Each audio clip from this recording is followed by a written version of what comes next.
I've got a challenge for you. I want you to think of your least favorite Randy Rhoads song. And once you've decided which song that is, I want you to put that song title down in the comments below this video so we can see how your choice compares with mine.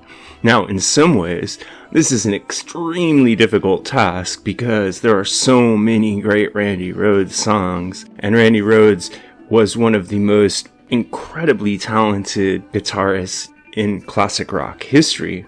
But in some ways, it's an easy challenge given the fact that we have everything Randy Rhoads ever did record on record. We all know the material like the back of our hands, and we each probably have a song that we just don't like or we don't think measures up to the rest. Now, I want you to make your decision. I want you to put your choice down in the comment section, and don't forget to check out the description box below where I always put additional information for you to look at. In this case, it's a list and short history of all of Ozzy Osbourne's guitarists, so check out the description box and make your comment. So right now I'm going to let Bob Daisley talk a little bit about the song that is my choice for the least impressive Randy Rhoads song. Here's Bob Daisley giving you a little bit of background on that song. When Ozzy, he'd been away for a couple of days, and he came into rehearsal one day and we said, we've got a new idea.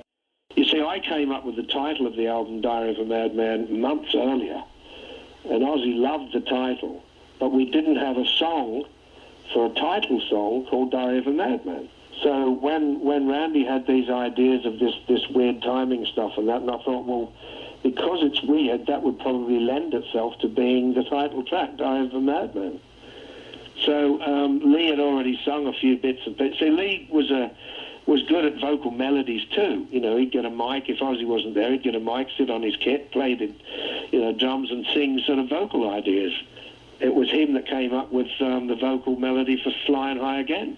But with Diary of a Madman, when Ozzy came back and we just played him the backing track, and I've quoted this in my book too, Ozzy didn't get it. He didn't quite understand it because it was weird timings and that. His words were, and I still remember like it was yesterday, he said, "Who the fuck do you think I am, Frank Zappa?" The Madman is a lot of people's favorite Ozzy song, but to me it's always felt like it was kind of pasted together and like it wasn't fully fleshed out. So it's not so much the odd time signature or the kind of weird on again off again vocal melody, but to me it's the fact that the song itself just feels kind of pasted together, isn't quite as polished as the other ones. And while there are some other songs like Seal Away the Night or Little Dolls that also kind of have a less than polished feeling to them, this one really strikes me that way, and I just can't get it out of my mind when I'm listening to the song. The song has one really great virtue to it, and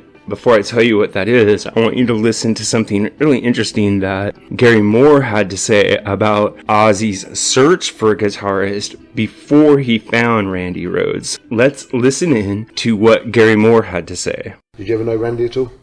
I did, yeah. I knew him when he joined Ozzy. You see, what happened was, I was living in LA, getting a band together called G-Force at the time, and Ozzy was living in a hotel because he'd been kicked out of Black Sabbath, and he was trying to get a band together.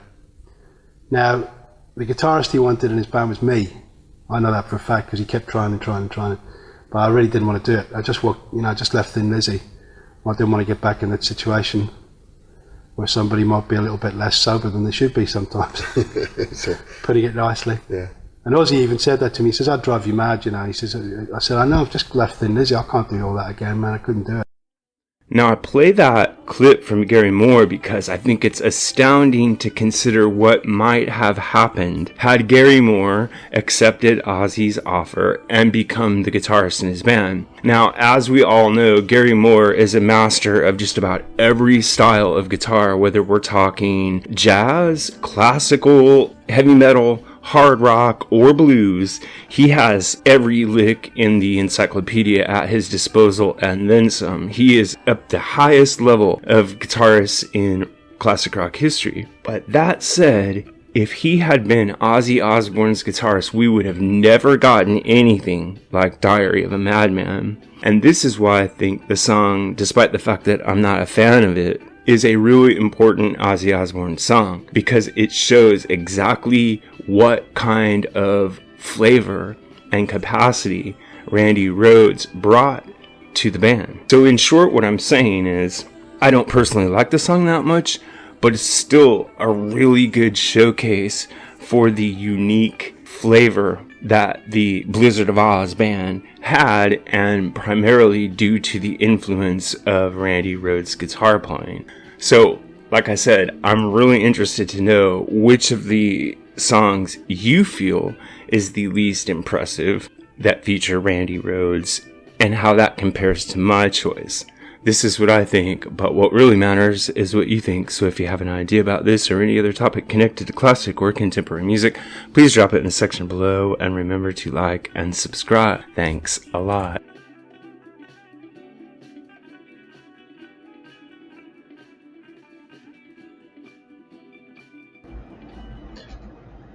Music Guru here, asking you to help us on our march to 10,000 subscribers.